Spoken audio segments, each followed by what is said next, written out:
오늘 오후 체포방해 혐의 등을 받고 있는 윤석열 전 대통령에 대한 항소심 선고가 내려집니다. 1심 재판부는 대부분 혐의를 인정해 징역 5년을 선고했는데 항소심 판단이 주목됩니다. 취재기자 연결합니다. 최승훈 기자, 오늘 선고가 몇 시입니까? 네, 서울고등법원 내란재판부는 오늘 오후 3시 체포방해 혐의 등을 받고 있는 윤석열 전 대통령에 대한 선고기일을 진행합니다. 윤 전 대통령의 12.3 비상계엄 관련 사건 가운데 첫 항소심 판단이자 내란전담재판부 1호 사건이기도 합니다. 본류재판이라고 할 수 있는 내란 우두머리 혐의와 관련해서는 지난 2월 1심에서 무기징역형을 선고받았는데 지난 27일 본격적인 2심 재판이 시작됐습니다. 윤 전 대통령 오늘 오전엔 최상병 수사외압 사건 공판이 진행돼 현재 법정에 출석한 상태인데요.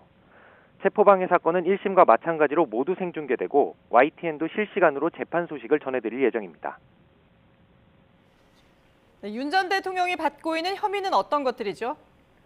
네, 먼저 윤석열 전 대통령은 자신에 대한 공수처의 체포영장 집행을 방해한 혐의를 받고 있습니다. 윤 전 대통령은 또 비상계엄 선포 국무회의 당시 일부 국무위원을 소집하지 않아 심의권을 침해한 혐의 등을 받고 있습니다. 여기에 비상계엄 선포문을 사후에 작성하고 경호처 비화폰 통화기록 삭제를 지시한 혐의도 적용됐습니다. 앞서 1심은 윤 전 대통령이 권력을 남용해 경호처를 사병화하고 국무위원의 심의권을 침해한 혐의 등이 인정된다면서 징역 5년을 선고했습니다. 다만 허위 사실이 담긴 정부 입장을 외신에 전파하도록 한 혐의 등 일부는 무죄가 나왔습니다. 특검은 하지만 양형이 지나치게 낮다며 항소했고 이번에도 1심과 마찬가지로 징역 10년을 구형했습니다. 각 쟁점별 특검과 윤 전 대통령 입장도 정리해 주시죠.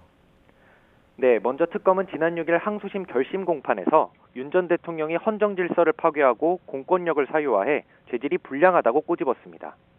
여기에 범행을 부인하고 하급자들에게 책임을 전가하는 등 전혀 반성하지 않고 있다고도 지적했습니다. 반면 윤 전 대통령 측은 공수처의 내란죄 수사권이 없다는 주장을 되풀이하며 혐의를 부인했습니다. 윤 전 대통령도 결심 공판 최후 진술에서 대통령 관저에 무단으로 들어온 이들에게 퇴거 요청을 하는 것은 경호관의 당연한 직무라며 자신이 거액 정치 자금을 받은 것도 아니지 않느냐고 반박했습니다.